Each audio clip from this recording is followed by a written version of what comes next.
Okay, so the sections that David talked about, the section in Timor, the Northwest Shelf Well, looking at the Triassic-Jurassic boundary section. I'm going to talk about the palynology briefly. It's not my data. There's some open file data and some data from John Backhouse, and then I'll talk about the nanofossils, so that's the part that I've really done. David showed you the section. One thing I would point out, that the thickness of the two sections is quite different, the accumulation rate is quite different, and you can't see, this green here is the gamma ray. You really can't see that very well for the Northwest Shelf Well, but trust me, if you look at the gamma here in the Timor outcrop section, you can see there's a big break at the boundary. The gamma increases sharply, and that's the same here. So the rock type is slightly different, both mudstones, both calcareous, but much higher gamma above the boundary. The lower Jurassic is more of a dark shale.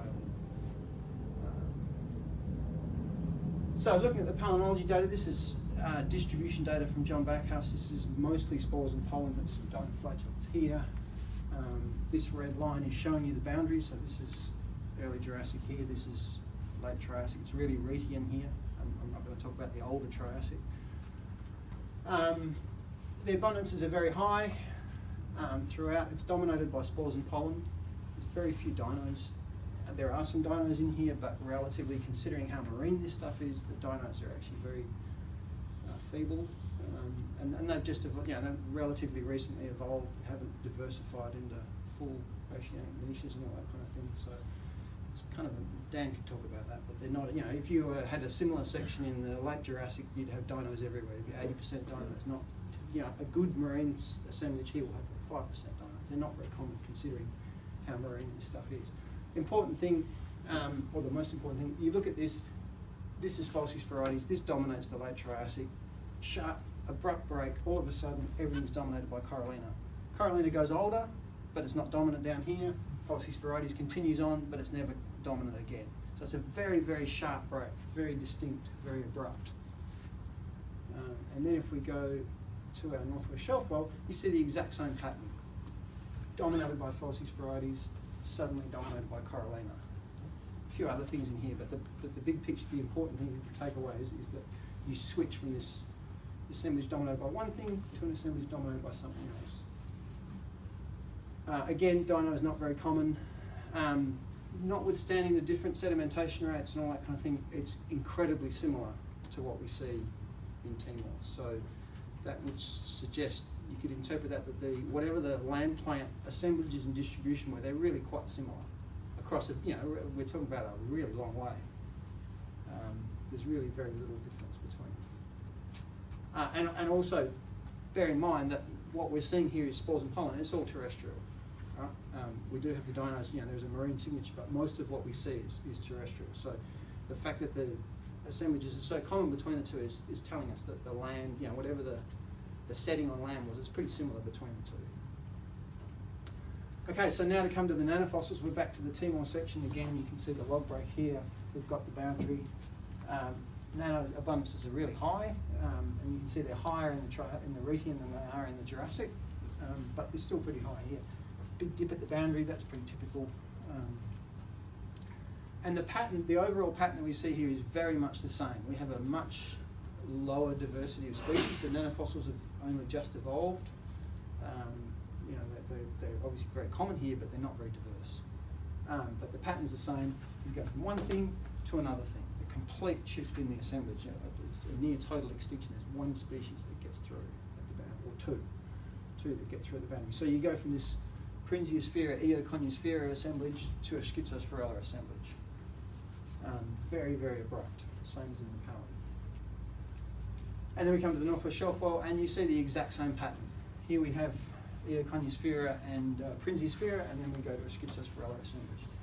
The abundance pattern is very, very similar. You have high abundance in the late Triassic, lower but still quite high in the Jurassic. Same log break. Thickness is different, but overwhelmingly similar.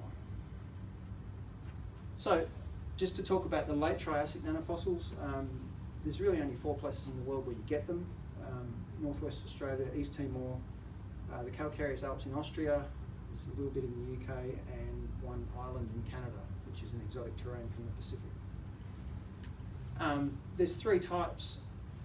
They're all calcareous, same size as true nannofossils. So we interpret their life habit to be the same, but they're planktonic. So there's calcispheres, which are probably calcareous dinoflagellates. They're pretty common in the late Triassic. We don't see them in the Jurassic. There's true coccoliths, the coccolithophorids, so they're produced by algae. They've got complex calcite elements to them. We've got 3 genera of those. We only see those in the Retian. The Cruciorhabdus gets through to the Jurassic. That's the only one that survives. And then we have things no one knows what they are. There's Princiospheria, which is just like a solid ball of calcite. It's not hollow, so it's probably not a calcareous dinoflagellate. No one knows what it is. They're all interpreted to be sort of normal open marine. They don't like any kind of abnormal seawater. So the fact that they're so common here tells us that this might be a restricted ocean. It might not be very wide, but the connection to the global ocean is really good. This is nice normal seawater. So here's some pictures of them. This is polarized light because they're made of calcite. They're really small. The biggest thing here is probably about 15 microns across. So they're not very. This is 1000x type magnification. So this is your Princiospheria up here. You can see that they're solid. They're not hollow. This is a conical coccolith. They're sort of tall and vase-shaped. You're seeing it in side view there. So a little tiny coccolith, another one there. There's a calcisphere. You can see that they're hollow. There would have been presumably it's a dinoflagellate. Thoracosphere, no one really knows what that is. It's kind of weird, but it's very distinctive. You see these black and white stripes here? There, and then there. Really distinctive. So when we look at the early Jurassic, almost total extinction. After recovery, the abundances are always lower, but they're still pretty common. Don't see calcispheres again. Princiospheria totally extinct. All the heterococcoliths except for Cruciorhabdus become extinct. And then we have this Schizosphaerella thing. No one knows what that really is. Very common in the lower Jurassic. Yep.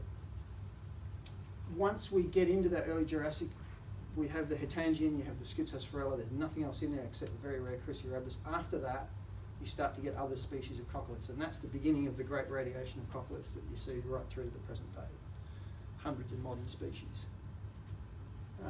So you start to see all these Jurassic things here. They go up through the Jurassic.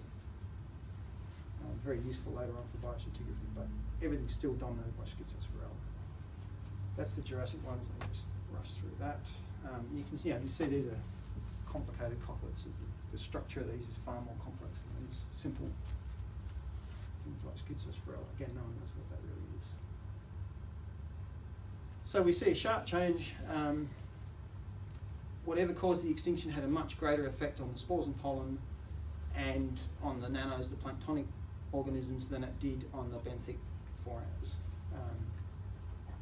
We see a very strong similarity between East Timor and the Northwest Shelf in both the Jurassic and the Triassic. So I think we interpret the environments to be very similar.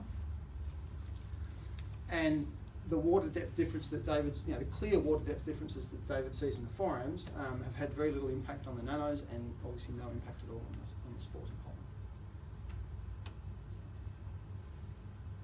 Thank you.